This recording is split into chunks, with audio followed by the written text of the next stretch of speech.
What is up, everybody? Welcome back to a brand new episode of the Run Your Mouth podcast. It is an honor to be with you. I hope you had a rejuvenating Christmas. I hope Santa brought you all the gifts that you liked. Your little kids ran down to that tree. They tore open gifts with excitement, and it brought you all the holiday cheer you needed to get through whatever. Yeah, I don't know. Come out for New Year's. Me and Dave Smith, BK Chris, going to be partying it up out in East Rutherford, New Jersey.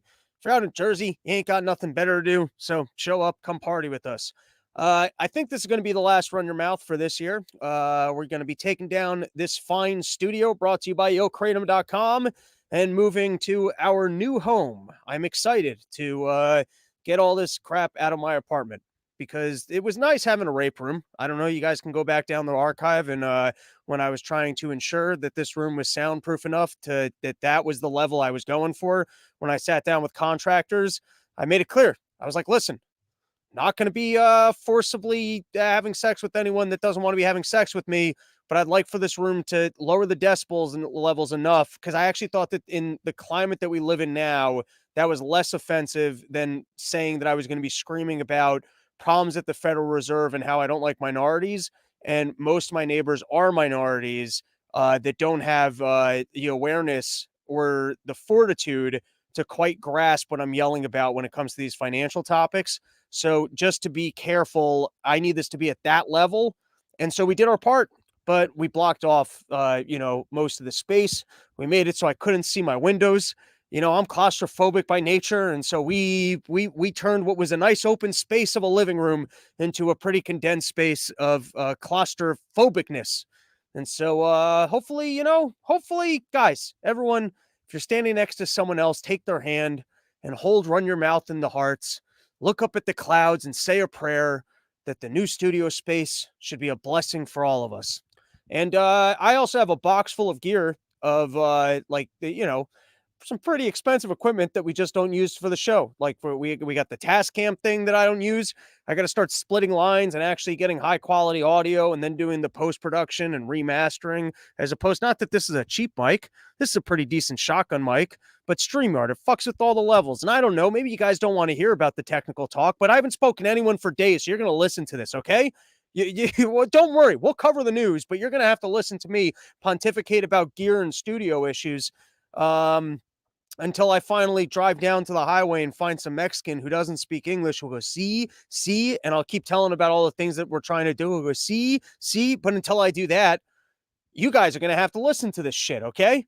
So, anyways, excited for it. Going to set up all the gear, hopefully make some technical improvements. I don't know what you guys did with your year, if you feel accomplished, if you feel productive. I look back on the efforts that put into the Run Your Mouth podcast. And listen, you know what? Maybe you guys should be making your New Year's resolutions to be harassing more of your relatives to be listening to the show. I think that could be going a long way for the way that you interact with the rest of your family, is if the rest of them were listening to the show. And then you could get together like water cooler talk and talk about what happened on the Run Your Mouth podcast. And then they would know where you were coming from. And then you wouldn't have to brainwash them because I would have already done it for you. So you got to think, who can I be sharing Run Your Mouth with in my life? I know it's on me. I said I was going to put out Bibles so you guys could walk door to door and, convert people, bring them into the Run Your Mouth enterprise of America, live in the future and celebrate being right. But I do think for the growth and longevity of the show, and in order to make our proud sponsors proud, the O'Kratums, the Sheaths, the Premier Farmers, the loyal people that have really thrown down the hammer and said, we're getting behind this Run Your Mouth podcast, we're going to have to improve the look. We're going to have to improve the sound. And so, I'm looking forward to building out the studio and making those things happen. Coming out for New Year's, that's the only thing I got to plug for right now. Got some West Coast dates coming up with Davey Smith, and I'm going to be looking to tack on more headline gigs, maybe trying to piggyback that airfare, adding on Thursdays and Sunday shows. So, Porch Tour, not till next year. But if you see that I'm flying out to places and maybe you got a venue or a hookup or something else, shoot me an email, robsnewsroom@gmail.com. Dude, I'm flexible when it comes to getting gigs done. I'll play your living room. I know, summer porch tour's over. Does that mean we can't do living room seances or something? I don't know. All right, listen, let's get into the news. I've said enough just absolute nonsense. So let's get into the topics for today. And we've got some quick ones before we cover the latest news, which, by the way, I would have done a show on Christmas, but everyone else was taken off, so there was no news to talk about. You know what I mean? It's not on me if no one else is doing their job, so then I can't do my job.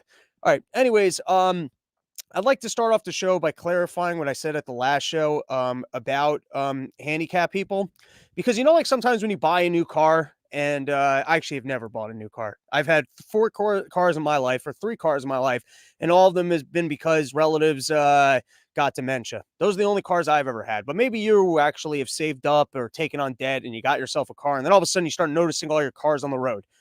You know what I mean? You buy yourself a Subaru, and all of a sudden you're like, everyone's got Subarus. It's some sort of a mental phenomenon. So last week, I was ranting and raving about these handicapped people taking up all the good parking spots. And I realized that there's some things I have to clarify about this. Because firstly, I was putting some thought into this. And why are we encouraging these people to drive by making the premium parking available to them? Do you know how many hip breaks a year we could probably be preventing if we weren't encouraging these people to drive?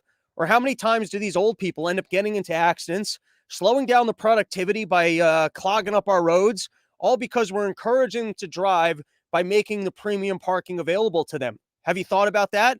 Have you thought about your grandparents, that you wanted to convince them not to drive? And if maybe the premium parking wasn't available to them, they wouldn't be going out there and breaking their hips? And I want to make it clear, I don't have a problem giving up some premium parking. I understand that. I understand that some premium parking should be available. And I wasn't clear enough about this the last time. It's the added spot. That's where they're pushing their luck. We already gave you the premium parking. We already gave you a wider spot. Why do we got to block an entire second spot with blue lines for you? And by the way, I'm done saying that I'm kidding about these things. That's it. If you can't figure out whether or not I'm kidding, that's on you. And the last time I was kidding until I saw more of this and I realized how many hip breaks are probably the fault of whatever lawyers went to bat for added handicap spaces. They go around the country, they troll these businesses, they serve them with papers, they tell them that they're not up to code. And at the end of the day, I'm trying to ask, how many deaths does that cause? The old people that are out there driving who shouldn't be driving because we're encouraging them with handicap spaces. Oh, yeah. All right. So listen, we've yelled about this before. And one of the problems with inflation is quality coming down. And so, what I did, and I encourage you people to do this as well, is, that the Black Friday deals come around, everything drops down to, normal pricing. And so now that's the life you got to live. You got to spend the week of Black Friday in your house working these deals. It's like stock price tickers. You got to wait till that coupon code comes in, the 30%. You add it with that promo code. You pretend like you're not some cheap old Jewish lady who cuts coupons. You pretend like that's not you. Old Jewish women who cut coupons, you would never live that lifestyle, but you will spend your entire day behind your computer looking to see when they drop the price on that website, and it still can work in the conjunction with the promo code that you got in your email. You're not going to cut coupons. No one's that cheap. No one cares about pricing that much. No one wants this kind of sickness taking over your lives. So anyways, I realized, I'm always looking for my jeans, and they're always I was like, why don't I just buy 4 pairs of my $20 Levi's jeans? Wait for these things to go to sale. And let me tell you, either my ass is getting too big, maybe from eating too much cookies, maybe from doing too much squats, but Levi's jeans has jumped the sharks. Oh my God, these zippers don't hold up anymore. Every time I turn around, it's a good thing I wear sheaths or my dick would be out all the time. Well, it wouldn't be like flopped out. It would just be more like, hey, there's a little putty thing over there. And be like, oh my God, you can't be wearing old school, old man boxers that just has that like opening. Who was ever into that? I mean, even if you're going to be such a poor, lame individual who's not wearing sheath underwear and you're wearing traditional knit boxers, you at least need the ones with the soft materials and the buttons. But I'm just saying, if you're one of the people that likes the like prisoner material underwear that just has the open flap, you can't be wearing that with Levi's jeans anymore. I guess maybe if you're some flat ass person, you don't do any squats, you don't eat any cookies, and you ain't applying any pressure to the top of your pants that would push a zipper down. But I'm just telling you, these new Levi's jeans have jumped the shark. You've been buying the same athletic build forever. It's not like I went for the skinny build, okay? I didn't go for the skinny build. I didn't go for a jean that shouldn't be able to handle a waistline without the force and pressure of my gut sending the zipper downward, telling the entire world that I'm ready to fornicate. Maybe the Levi's jeans is just trying to get us all laid. or creeps. Maybe they're trying to get us all arrested. I don't know, but I'm putting Levi's jeans on blast. I'm gonna have to. I got to step up my clothing game for next year. Anyone want to go shopping with me? We'll get a new sponsor, and I don't know what to wear. Anyways, what else we got on this topic? Oh, this is an important one. I was giving this one a lot of thought, but we can take a couple comments before we get into this one.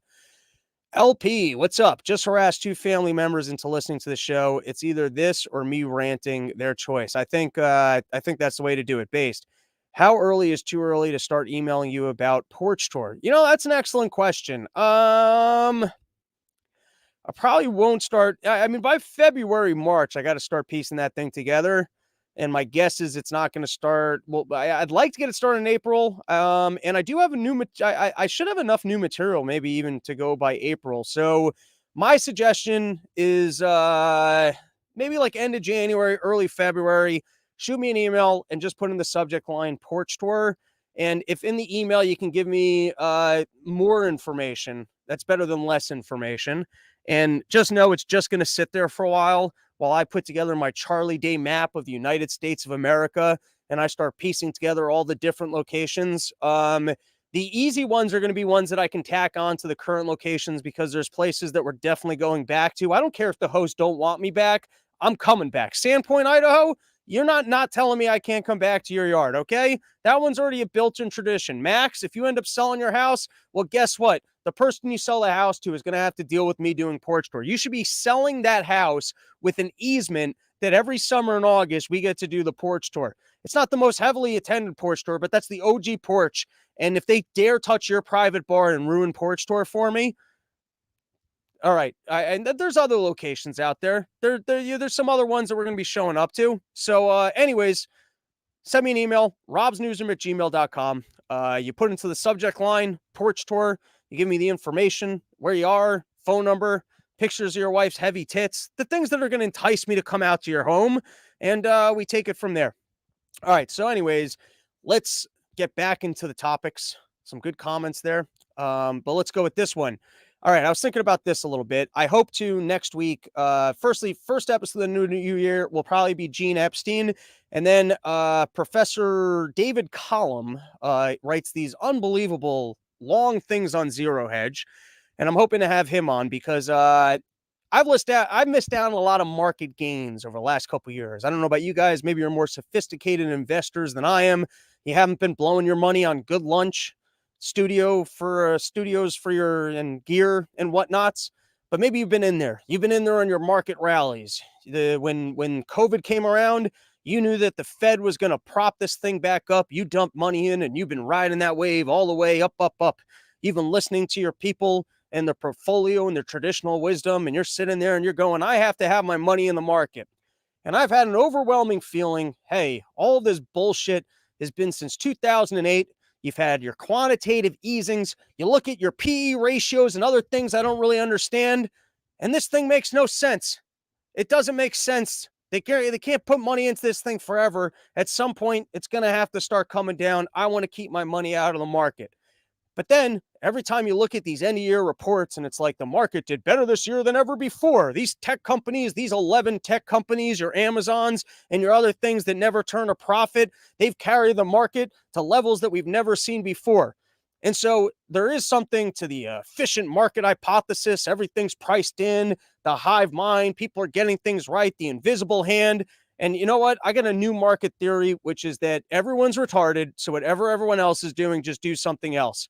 Like, because Adam Smith's invisible hand is based off of free market economics. It's based off of floating interest rates and the free interest rates and everyone making their own decisions based off of free choices. But once you insert government into there, or you're dealing with the different system, which I'd like to call the clenched fist of the retard, just banging on shit, doesn't know what the fuck it's doing, applying a little bit too much strength that it didn't realize that it had.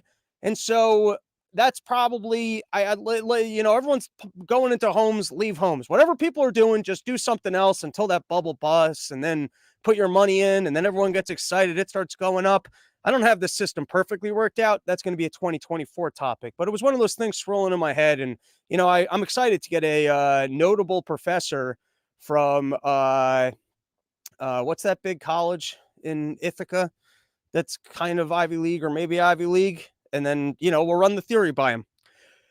What else we got? How dangerous are space heaters? This is a fun one. The other day, I don't like running the heat in this thing, and I decided I was in grade A. They had this space heater 40% off. I told you I'm a sucker for discounts. Had one of those fake trashy fire things going. I'm like, that's kind of fun. I can put that next to the one chair I have, turn it on, have heat, and pretend like it's a fireplace. That seems like a win. Firstly, brought that thing home, plugged it in, instantly shorted the whole apartment. Had to go find my one flashlight, have that moment like I'm in Jurassic Park, looking at the things, trying to figure out the switchboard and blah, blah, blah.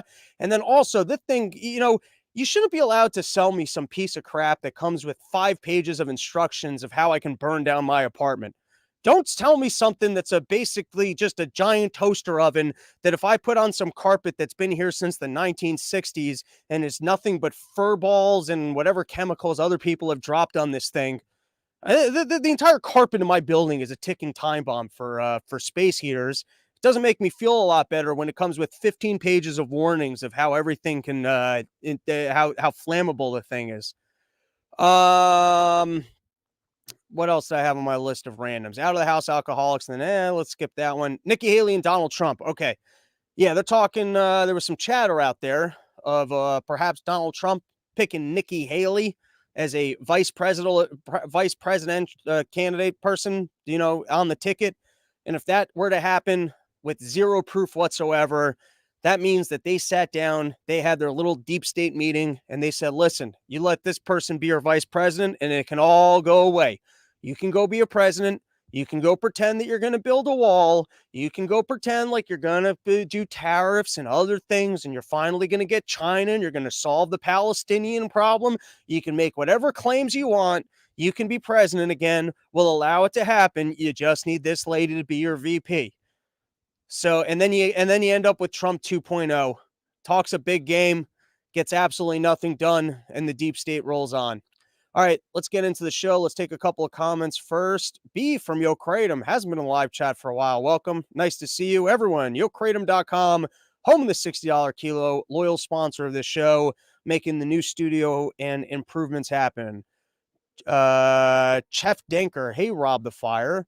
Would love to see more of your stand-up on YouTube. You were, let's not read this second part. It's not true. That's the fake news. But hopefully next year, good chance I film a half hour. And if not, we'll be putting out clips from last year's porch tour. As Dave's a fucking killer, by the way. Come out for some of the shows. There's shows that I bomb on, and that guy has skills that I don't yet have. But he's been doing it longer, and I'll catch up. All right, let's get into the news. Israeli mom who stalled Hamas captors with cookies shares life-saving recipes. And I'm here to tell you, as a post-Christmas miracle, we all need to have more cookies in our homes because apparently they will save your lives. And by the way, look at the recipe from this lady. This was some basic bitch cookie from a lady that doesn't even look like a grandma. This lady looks like the goalie from those Mighty Ducks movies. Doesn't look like a grandma, not even serving good cookies. I looked at this recipe. I'm like, I don't even bake, and you're just mixing flour, water, and chocolate chips together. How hungry are these Palestinian terrorists that cookie was so delicious it actually prevented them from doing more terrorism? But that's the realization you get sometimes when you eat cookies in the afternoon. No one talks about the clarity that comes from just giving up and eating a cookie and realizing, why do I have all this hate in my heart? And now listen, is this a real story? Did terrorists actually storm this lady's house? And she said, listen, before you kill me, you got to taste my chocolate chip cookies. And they're like, you know what? I've always wanted to try a chocolate chip cookie. When we're down in those tunnels in Gaza, no one's serving us chocolate chip cookies. Everyone's talking about how we got to bomb the shit out of these people. Maybe you just got to send some grandmas in with milks and cookies. Maybe that's what these people have been missing out on this whole time. They've never tasted a cookie so delicious that they just went, you know what? Maybe we don't need to kill everybody. And is this story complete and total bullshit? Probably.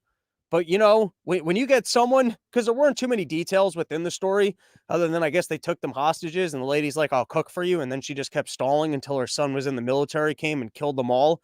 That's the other fun part of the story. She distracted them with cookies so that they could all be killed. But those were the terrorist ones. So we're not going to, what are we going to defend the terrorists that they shouldn't have been killed? She should have poisoned the cookies. That would have been some mob shit right there. But I bet the terrorists were probably smart enough to go, you got to taste those cookies first. Anyways, was it true?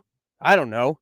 But how often do you see Christmas stories of cookies saving lives and could defend your personal habits of eating more cookies? Next story. There's a California law that is going to require gender neutral toy sections at large retail stores. They're going to call it the bad parent section. And also, if you can't get gender toys, then how are you going to try and convince your kid that they're actually the other gender to impress your liberal friends? Like, don't you need to get like dolls for your toddler so that you can go, Billy, don't you like playing with Barbie? No, there's no hole to finger bang, and quit licking the tits. Shit, can someone get this kid a different toy? This toy's not working. Give the kid some makeup, ends up putting it on its bear. Speaking of, oh no, the next gender story is coming later. Trump Biden on course for 2024 match that few Americans want. And you got to wonder, what is so broken about our political system that we're about to go through an entire presidential election cycle? It's like one of those boring Super Bowls where it's two teams that even the league was like, fuck, why'd we get stuck with these two teams? This one is hard to sell. But that's what we got. We've got Trump and Biden on course for 2024 rematch that few Americans want. And I thought this was interesting because if we actually look at the numbers, I feel that it's a misrepresentation here. An Associated Press NORC poll conducted between November 30th and December 4th found 56% of adults would be very or somewhat dissatisfied with Biden as the Democratic nominee, while 58% of adults said they would be very or somewhat dissatisfied with Trump as the Republican nominee. So I guess it's true that the majority, but the inverse of that is, I guess, 40% from each party would be okay with that person representing them.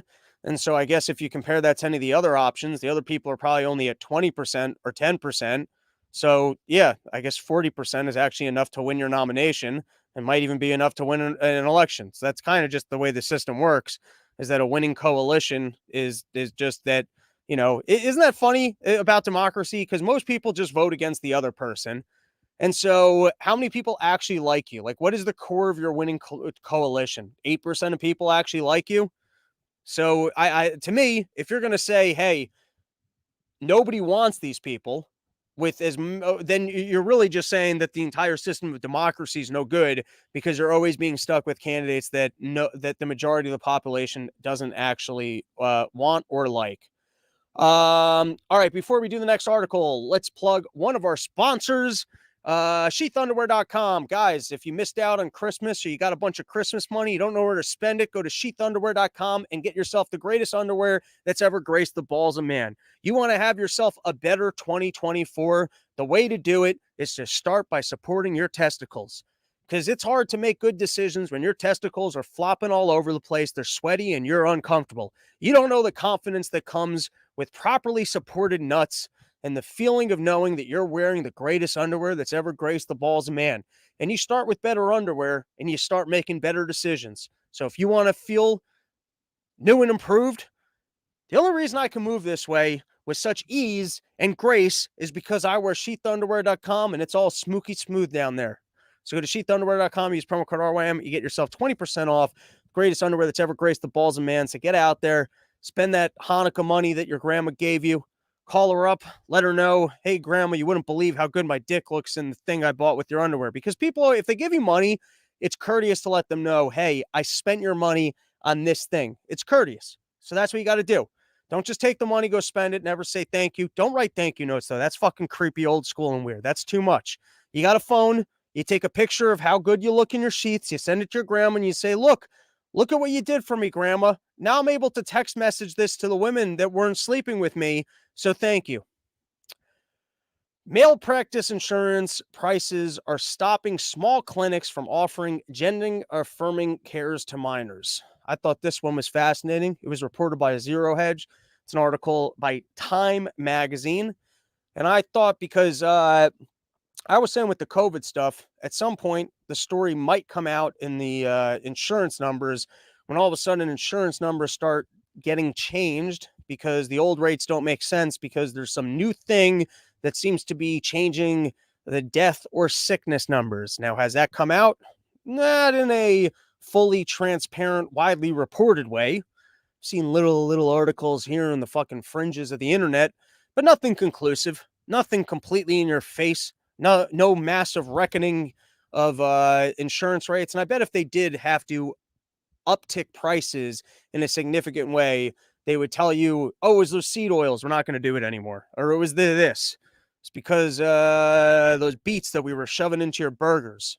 Turns out that Roundup was actually causing a problem. Hey, we're taking down those 5G towers because it actually was having this effect. Anyways, just to be clear, YouTube algorithm, that hasn't happened yet. But I was just talking about the fact that it could happen, and that could be interesting. So I was also talking about on a part of the problem that's not yet out, and I was taking it from a book I read from the Heritage Foundation, which, yes, is a conservative think tank.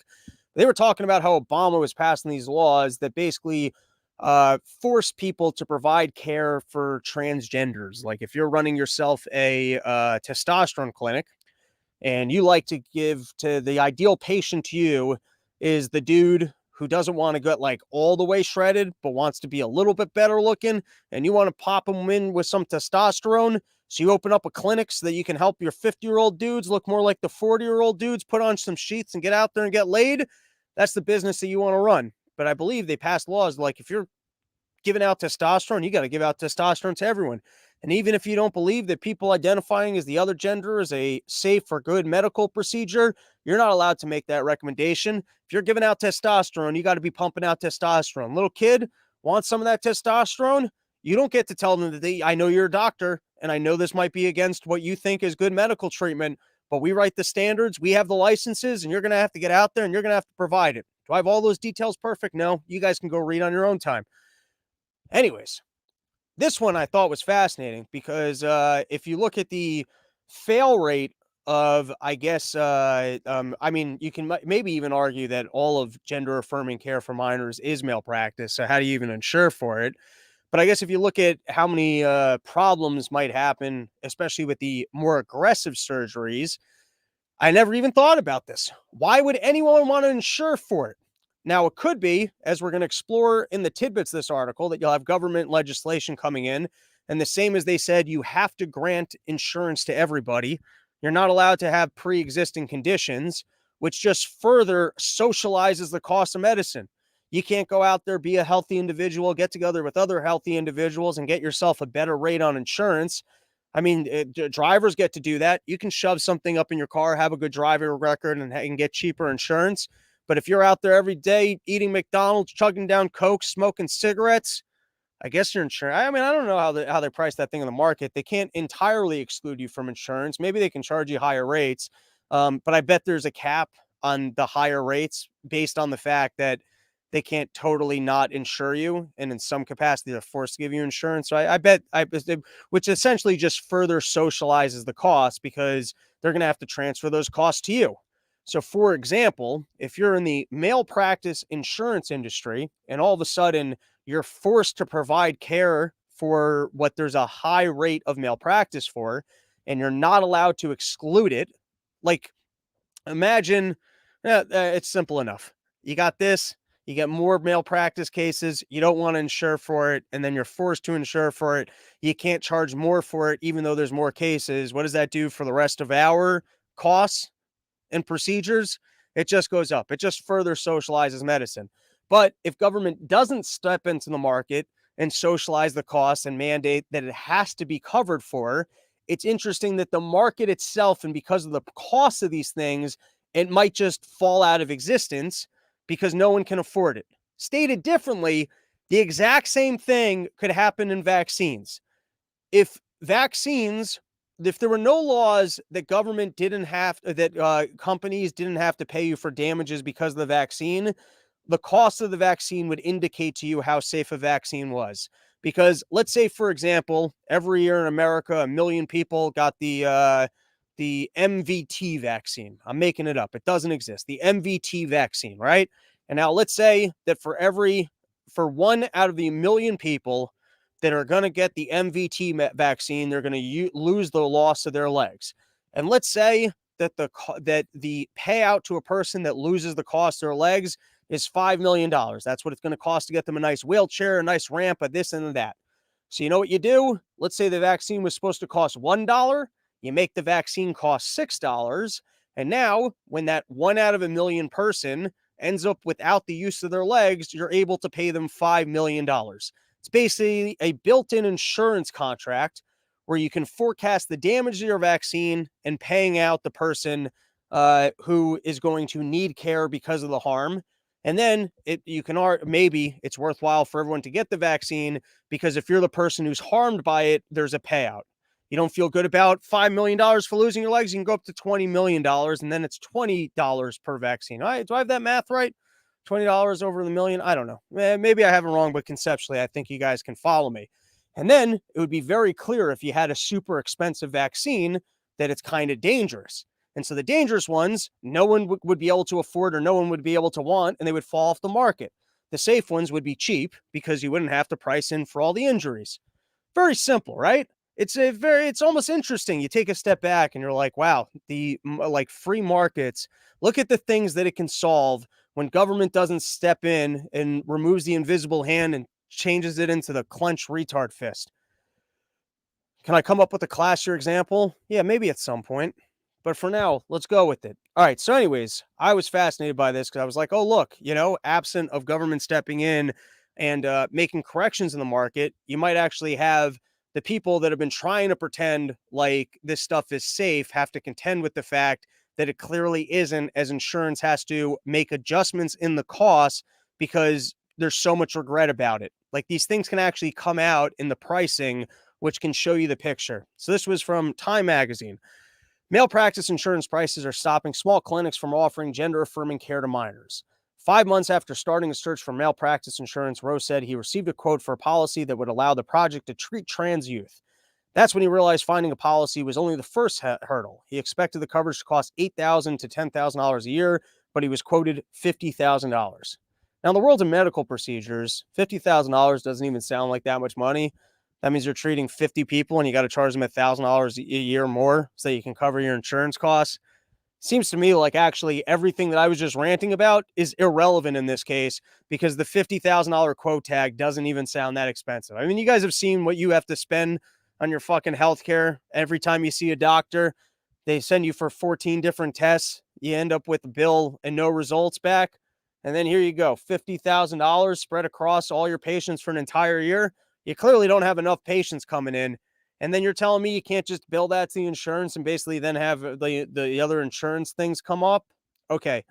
Rose said he hadn't experienced anything like it in his 20 years working in healthcare administration. All right. These are select paragraphs. We run propaganda over here, so I'm not reading you the full article. These are select pieces of interest. Only a few states have passed laws preventing malpractice insurers from treating gender-affirming care differently than other care. Okay, can you take a second and appreciate that line? If not allowing an insurance company to treat one form of care different from another form of care is just socializing the cost of medicine, because one form of care could be more expensive than something else, or it could have more problems in that it doesn't, like, I don't know, if I'm running a business where I reset limbs by breaking limbs, and then a year later it turns out that most of these people, their limbs are weaker and it didn't help. So then, yeah, the malpractice is going to be a lot more expensive because you're going to have a lot more lawsuits against my business. The malpractice expense for one form of medicine is a very good market signal for a form of medicine not working or getting priced out of existence. If government steps in and goes, you have to treat this the same, regardless of the results, regardless of this isn't working, well, then first you're preventing the market mechanism for discovering that something's a bad form of medicine. And I mean, that's not firstly, I guess that's the whole thing. And that's the problem with socialism. Okay, only a few states, and this is the way Time Magazine writes it, only a few states have made it that we can ignore the consequences of a medical procedure that is actually faulty and would be driving up insurance costs to the point that no one could afford to get this because it clearly doesn't work. And what you're really describing, by the way, of malpractice means, well, what's the fail rate? How often are these people not doing this correctly? Or what is the regret level? Are these all market signals that you just want to bury? with government socialized healthcare that they just step in and say, nope, we got to ignore all that information to provide this thing that might cause all these problems that we're ignoring in the market signal of repricing it because of how much regret and failure there is. Only a few states, I mean, they might as well, by the way, this would be the same. All right, no, let's continue. Only a few states have passed laws preventing malpractice insurance from treating gender affirming care differently than other care. Massachusetts was the first when lawmakers there passed legislation that says insurers cannot increase rates for healthcare providers for offering service that are illegal in other states. Since then, 5 other states have passed laws requiring malpractice insurers to treat gender affirming healthcare as they do other legally protected activity. Colorado, Vermont, New York, Oregon, and California. Similar legislation is pending in Hawaii. There you go. Ignore the data. Ignore it. Don't look at these signals about whether or not this is actually worse care than other care or does not work as intended. This was a preventative measure. Isn't it great the way that they're able to spin these things? That's them helping your kids, is you not being able to evaluate whether or not a doctor is actually good at this by socializing the costs of the fact that they're not good at doing the procedure and it might not be done properly and you might have to sue them down the line. But let's cover up those costs to you as the person who's going to have this procedure done on their kid as a preventative measure. This was a preventative measure, and it was met with full acceptance by both the insured and the insurers, said Vermont State Virginia Ginny Lyons, a Democrat who co-sponsored the state's law. She said lawmakers consulted with both physicians and malpractice insurance companies to make sure the language was accurate. Insurers just wanted to be able to clearly assess the risk. You know what they're saying? As long the insurance company's like, listen, as long as I can make my money, I don't care. If you're telling me that there's some other way here that I can charge more to cover the botched operations that you're going to be doing on these kids, I don't care. If you guys want to be out there and you want to be doing operations that are bad, as long as you're making me a way that I can make my money and cover for it without it cutting into my profits, it's fine. All right, that's enough from that topic. All right, let's take a couple comments from the chat. Error apartment, 10 watching. Fake news, there's 32. Chef Dinker, we should vote harder, haha. It's completely hopeless. Common sense, gender affirming care is malpractice. That's what I said. Vanessa, hi everyone. Hi, Vanessa. Error apparent. Very excited for Vanessa. Common sense. Ask Vanessa in the chat if gender affirming care is worth the $50,000. All right, great comments, everybody. Moving on. But before we do, you want to hear about a medical company that's trying to make shit cheaper for you and get rid of this whole racket without making any statement or endorsement of the prior segment, the prior segment on which they have no knowledge of whatsoever. They're only here because we've got a loyal fan base in which there are many people who work in medicine. And you know what they want to do? They're going to step into this, even if they don't necessarily agree with any of the statements made on the show, to go, hey, I'd like it for if patients had access to cheaper generic drugs. And so that's why they're here. PremierPharma.com. You own a pharmacy, you own a doctor's office, you own a hospital. You want to be able to get yourself, your patients cheaper generic medications that don't come with with rebates and all other sorts of schemes that just boost the insurance profits and private individuals. Go to PremierPharma.com. You can get yourself, 30, 40, I don't know, percentage off for generic drugs for your patients. This one I found fascinating. Ramaswamy campaign stops TV ad spending. And so the reason why he stopped his TV ad spending is he said presidential TV ad spending is idiotic, low ROI, and a trick that political consultants use to bamboozle candidates who suffer from low IQ. I love it. I work in this space. I see the CPM rates these people are spending on TV ads, and it makes no sense whatsoever. It's old legacy media of these big fancy New York City ad agencies charging you all sorts of money so that they can lazily place commercials on TV stations that nobody watches, that don't get served. And just because historically that's something that people did, you can raise all sorts of millions of dollars and just hand it over to your CNNs and MSNBCs to goose their ratings. I mean, I'm telling you, because I see the pricing in digital media, how much more effective you can be with social media advertising or with non-traditional media, such as shows like this, and be able to more target an audience with significantly better rates. And so I think that's a win. Let the world know that, spending your money on cable advertising is going to do nothing for you. And if you look at how much the cable advertising is just these like old school political campaigns, I wonder how much of political ad spends go to just traditional television advertising. I think they said Obama won in part because he was very good on the social media side. And then if you compare what Trump spent versus what Biden spent or Clinton spent in their elections, he was a lot more savvy also. With you know what you got to do? You got to pull what this guy did and what Trump did. Is you just get on the debates, you say crazy shits that everyone's got to talk about you, and then you get the free publicity. Versus if you're boring, and then you just got to run endless campaign ads. All right, we got 2 topics left, and these are more thinky topics, but this one was Netanyahu. He was addressing what Israel's 3 prerequisites for peace are. So, they're out there, they're funneling these people into smaller groups of areas. They're bombing homes while claiming to do everything that they can to mitigate civilian harm. And now they're throwing down the gauntlet of what their plan is for post Gaza war peace between Israel and the people that live in Gaza. So this is directly from Benjamin Netanyahu. This was as published in the Wall Street Journal.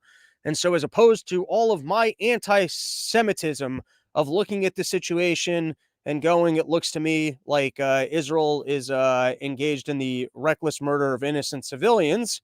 Let's actually see what Netanyahu's plan is for the region, because maybe thus far I haven't gotten it right. Here we go. Israel's 3 prerequisites for peace. Hamas must be destroyed, Gaza must be demilitarized, and Palestinian society must be de-radicalized. These are the 3 prerequisites for peace between Israel and its Palestinian neighbors in Gaza. So now we got some interesting things of if Hamas must be destroyed, who are we replacing it with? If Gaza's must be demilitarized, do they get to be like their own sovereign people? And if Palestinian society must be de-radicalized, are we brainwashing all of them? What's the plan here? But these are the 3 prerequisites for peace between Israel and its Palestinian neighbors in Gaza.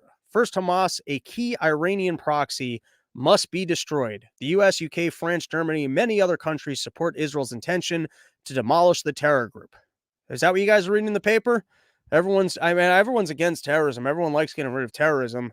I don't know that everyone's supporting the plan of leaving a power vacuum, as if you guys recall what happened in Iraq, that's how you got ISIS. But let's continue. To achieve that goal, its military capabilities must be dismantled and its political rule over Gaza must end. Hamas's leaders have vowed to repeat the October 7th massacre again and again.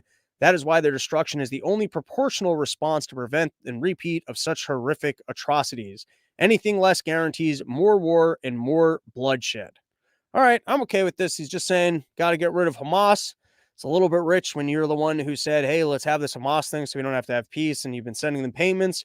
But, they overstepped in the way that they were spending the money that you sent them, and now you're like, we got to get rid of them. Fair enough. In destroying Hamas, Israel will continue to act in full compliance with international law. That one seems rich. Is the way that you guys are dropping bombs in line with international law? All right. This is especially challenging because an integral part of Hamas's strategy is to use Palestinian civilians as human shields. Remember, tag or it, we left a piece of paper on your building, told you to go to that home, and then when the New York Times said you were bombing the places that you told people were going to be safe zones, you said you would answer it later, but hey, that's all Hamas's fault. Hamas places its terrorist infrastructure inside and underneath homes, hospitals, mosques, schools, and other civilian sites, deliberately putting the Palestinian population at risk. Israel does its best to minimize civilian casualties, right? That's why they weren't using the smart bombs, by dropping leaflets, sending text messages, and using other means to warn Gazans to get out of harm's way.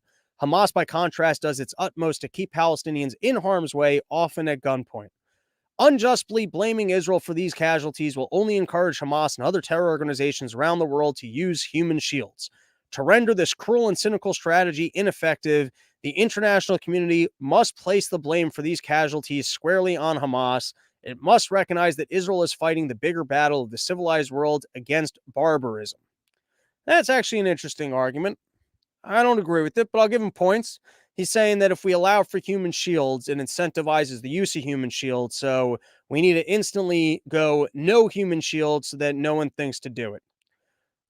I guess you can counter though, if nobody agrees with you and everyone sees your reckless killing of civilians by calling it human shields and it grows more sympathy, so then your strategy of rendering the use of human shields ineffective isn't working because the human shield usage is actually effective, as most people don't think that that is a warrant for killing civilians, and then ends up rendering more sympathy for the terrorist organizations.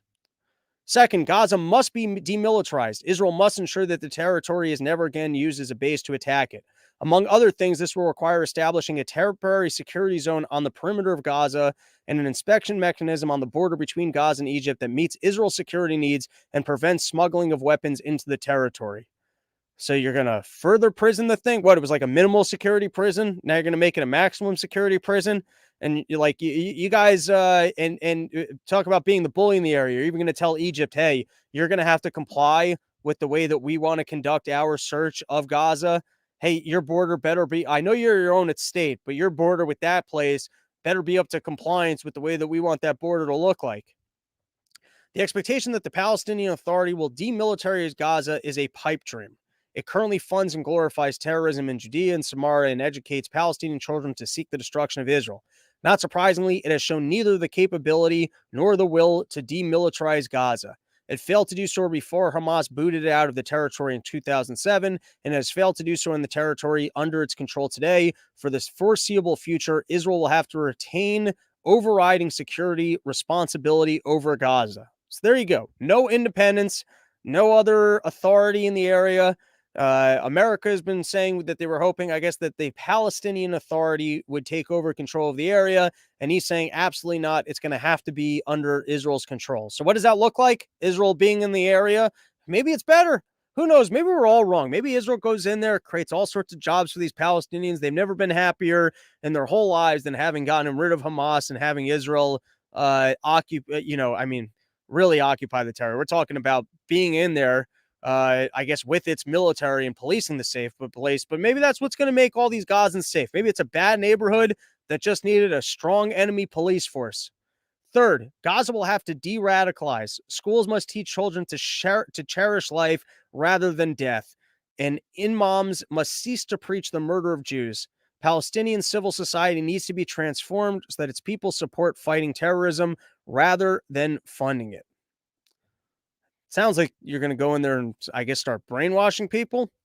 That will likely require courageous and moral leadership. Palestinian Authority leader Mahmoud Abbas can't even bring himself to condemn the October 7th atrocities. Several of his ministers deny that the murders and rapes happened or accuse Israel of perpetrating these horrific crimes against its own people. Another threatened that a similar attack would be carried out in Judea and Samaria. Successful de-radicalization took place in Germany and Japan after the Allied victory in World War II. Today, both nations are great allies of the U.S. and promote peace, stability, and prosperity in Europe and Asia. That's interesting. How did that happen in both Germany and in Japan? The de-radicalization. I'm not a great student of history. All right, let's just finish this article. More recently, since the 9/11 attacks, visionary Arab leaders in the Gulf have led efforts to de-radicalize their societies and transform their countries.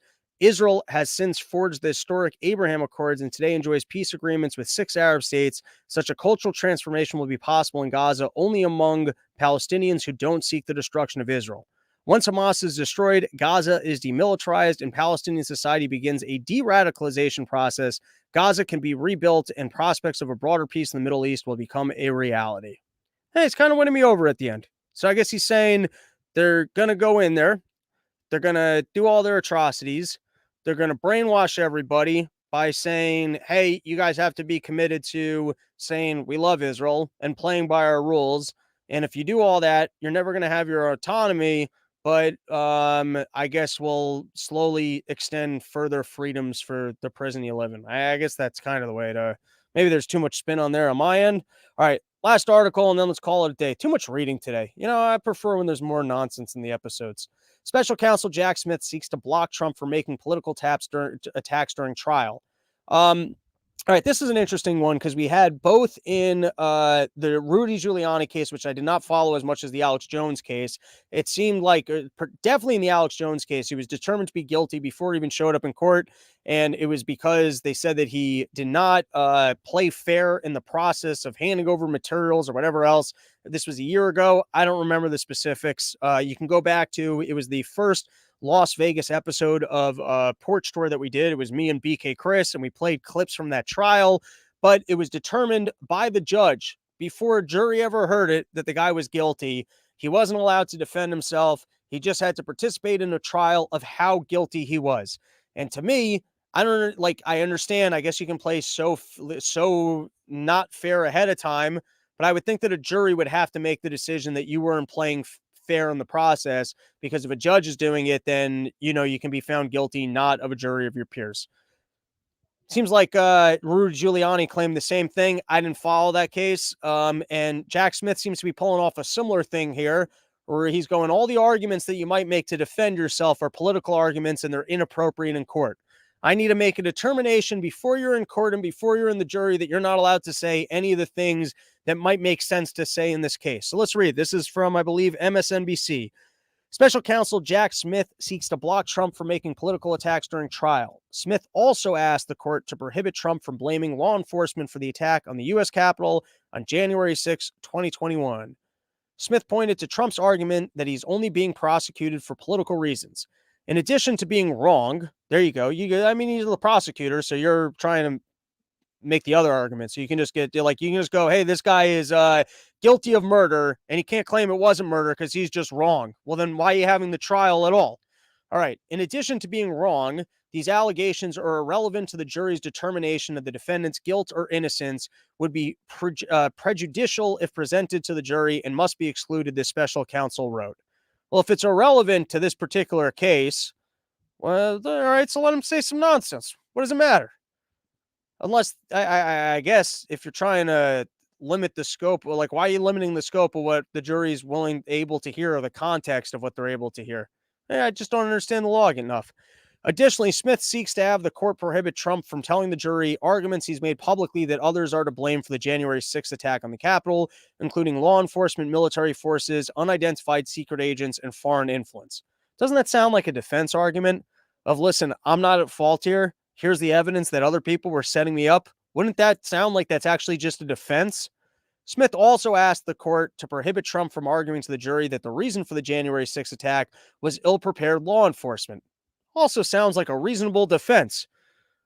The defendant cannot argue that law enforcement should have prevented the violence he caused and obstruction he intended, Smith wrote. Trump has repeatedly argued in public that the case against him is purely political and that Smith is only prosecuting him because he is running for a second term. Another thing I think is a fair argument. Trump has sought to depict the prosecution as an arm of President Joe Biden's political operation. Once again, seems fair to me. All right, that is our show. Thank you for hanging out with us. Thank you to YoKratom.com, home of the $60 kilo, only place in the entire world that if you're into Kratoms, you can get yourself an entire kilo for just $60. I challenge you to scour the internet, fly to other countries, and see if you can beat that pricing. And thanks to YoKratom.com, SheathUnderwear.com, PremierFarmer.com.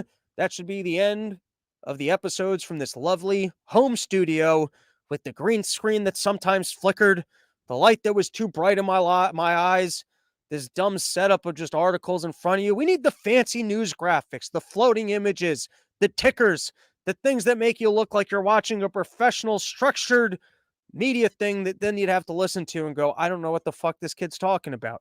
I don't know, and I'm not a kid anymore. I'm an adult male. And hell, we're going to have a show that presents it that way. So looking forward to next year. Looking forward to being in the new studio. Probably the last episode of the year. Thank you for hanging out with us. And dude, everyone that came out to Porch Tour, you guys are family. I love you. Thank you. Thank you to everyone that actually showed up to Porch Tour, bought a ticket.